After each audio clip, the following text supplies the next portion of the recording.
Assalamualaikum warahmatullahi wabarakatuh. Perkenalkan, nama saya Nadia Miftahul Fitri dengan NIM 250201116. Alhamdulillahirrabbilalamin. Segala puji bagi Allah yang telah memberikan kita nikmat iman, nikmat Islam, nikmat kesehatan, serta kesempatan sehingga kita masih bisa berkumpul pada hari ini. Salawat serta salam selalu semoga kita curahkan ke pangkuan Nabi besar Muhammad SAW kepada keluarga, sahabat, dan seluruh umatnya hingga akhir zaman. Hadirin yang dirahmati Allah, pada kesempatan kali ini saya akan menyampaikan kultum singkat tentang pentingnya bersyukur dalam kehidupan. Bersyukur adalah salah satu sikap yang sangat penting dalam kehidupan seorang muslim. Bersyukur berarti berterima kasih kepada Allah atas segala nikmat yang telah diberikan, baik nikmat yang besar maupun nikmat yang kecil. Kadang kita hanya melihat apa yang belum kita miliki. Kita sering mengeluh karena kekurangan uang, nilai yang kurang bagus, pekerjaan yang berat, atau masalah lainnya. Padahal jika kita renungkan, begitu banyak nikmat Allah yang telah kita rasakan setiap hari. Kita masih bisa bernapas dengan mudah, masih diberi kesehatan, keluarga, teman, makanan, tempat tinggal, dan kesempatan hidup. Semua itu adalah nikmat yang luar biasa. Allah SAW berfirman dalam Al-Quran surat Ibrahim ayat 7, yang artinya, jika kamu bersyukur, niscaya aku akan menambah nikmat kepadamu. Tetapi jika kamu mengingkari nikmatku, maka sesungguhnya azabku sangat pedih.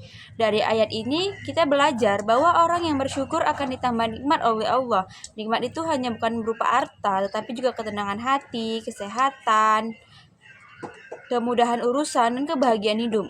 Hadiri yang berbahagia, bersyukur tidak hanya diucapkan dengan lisan melalui kata Alhamdulillah, tetapi juga harus dilakukan dengan hati dan perbuatan. Ada 3 cara kita bersyukur. Yang pertama bersyukur dengan hati, yaitu menyadari bahwa semua nikmat berasal dari Allah. Tidak ada yang kita miliki semata-mata karena hebatnya diri sendiri. Semua karena izin dan atas pertolongan Allah. Yang kedua, ada bersyukur dengan lisan. Kita membiasakan mengucapkan hamdalah dan tidak mudah mengeluh. Orang yang bersyukur akan lebih banyak memuji Allah daripada mengeluarkan keadaan atau mengeluhkan keadaan. Yang ketiga, bersyukur dengan perbuatan. Artinya menggunakan nikmat yang diberikan kepada Allah untuk hal-hal yang baik. Misalnya menggunakan ilmu untuk membantu orang lain, menggunakan waktu untuk belajar dan beribadah, serta menggunakan harta untuk bersedekah. Contohnya, jika kita diberikan kesehatan, maka gunakan kesehatan itu dengan sholat, belajar, dan membantu sesama. Jika diberikan kepintaran, jangan sombong, tetap digunakan dengan kebaikan.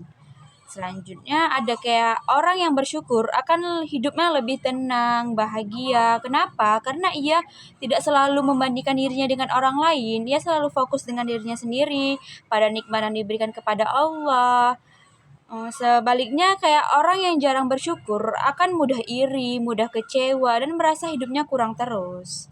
Rasulullah juga mengajarkan kepada kita agar melihat orang yang berada di bawah kita dalam urusan dunia supaya kita lebih bersyukur.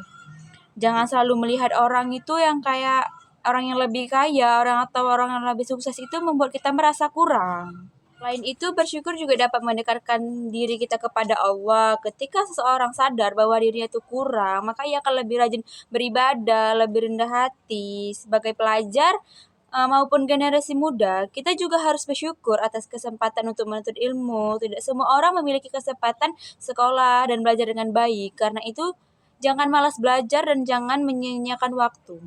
Kita juga harus bersyukur memiliki orang tua yang masih mendukung dan mendoakan kita. Cara bersyukur kepada orang tua adalah menghormati, membantu dia, dan membanggakan mereka.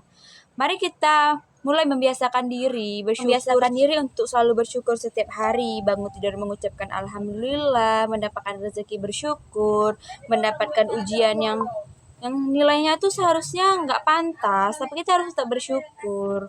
Karena Allah masih memberikan kesempatan untuk menjadi pribadi yang lebih baik, lebih sabar, lebih kuat. Semoga kita ini termasuk hamba-hamba Allah yang pandai bersyukur, sehingga hidup kita menjadi lebih baik dan bahagia.